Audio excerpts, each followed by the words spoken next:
The year is 2008, a time when European automakers reigned supreme, defining the pinnacle of performance, precision, and engineering excellence. For over a decade, they had dominated the global stage, crafting machines that set the gold standard for speed and sophistication. Porsche, Ferrari, and Lamborghini stood unchallenged at the forefront, their names synonymous with power and prestige. On the grounds of the Nürburgring, their machines fought for supremacy, securing lap times that were as much a statement of dominance as they were feats of engineering. In stark contrast, the rest of the world seemed to linger in the shadows.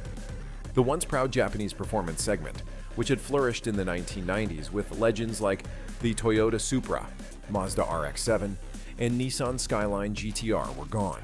Emissions, regulations, and economic pressures forced many of these icons into retirement, leaving Japan without a true contender in the supercar realm. Even the Honda NSX got discontinued around 2005, and Toyota and Mazda had pivoted toward more practical offerings, leaving enthusiasts yearning for a return to performance. Meanwhile, across the Atlantic, American automakers were undergoing a muscle car renaissance.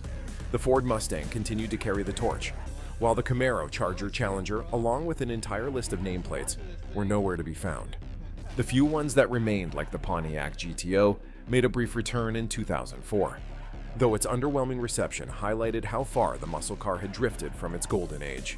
Even high-performance models, like the Corvette Z06 and the Dodge Viper, began to turn heads, but were still seen as unrefined brutes compared to European performance cars. The dominance of Porsche, Ferrari, and their kind seemed untouchable. But in 2008, a disruptor emerged unexpectedly.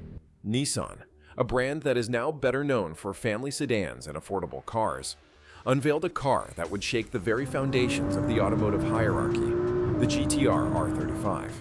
This wasn't just another sports car they brought back.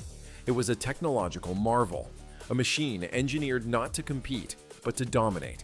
Equipped with an advanced all-wheel drive system, a dual-clutch transmission, and a twin-turbocharged V6, the GTR's performance was nothing short of breathtaking. And with its price, at $70,000, it undercut its European rivals by tens of thousands of dollars. But Nissan wasn't aiming to simply make headlines. They had a point to prove. To showcase the GTR's capabilities, they took it to the Nürburgring, the ultimate proving ground, and claimed a blistering lap time of 7:29. This was faster than the Porsche 911 Turbo, a car that had long been the benchmark for performance and refinement. The announcement sent shockwaves through the industry. How could a newcomer from Japan outperform the might of Porsche on their home turf? Porsche's response was swift and pointed. They purchased a showroom-spec GTR, tested it at the Nürburgring, and declared that Nissan's claims were impossible to replicate. Accusations flew. Porsche suggested Nissan had used non-production tires or modified the car for their lap.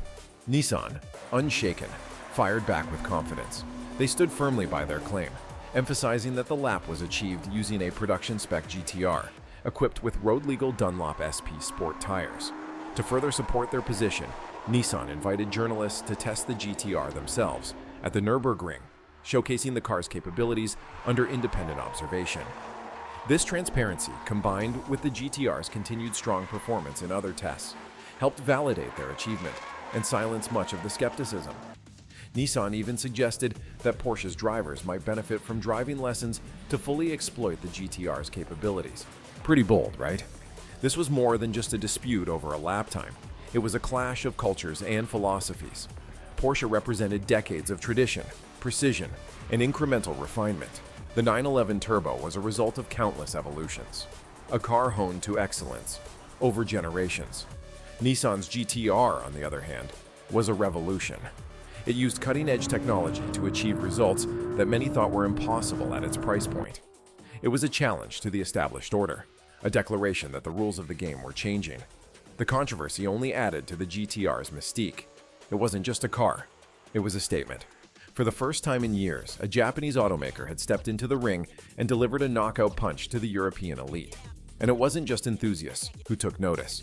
The GTR's success reignited interest in Japanese performance cars, paving the way for a resurgence of icons like the Toyota Supra and Acura NSX in the years to come. In hindsight, 2008 was more than just the year the GTR returned. It marked the beginning of a new era, one where the balance of power in the automotive world began to shift. The GTR didn't just beat the Europeans at their own game, it rewrote the rules entirely, and in doing so, it reminded the world, and anyone who may have forgotten, the significance of three iconic letters: GTR.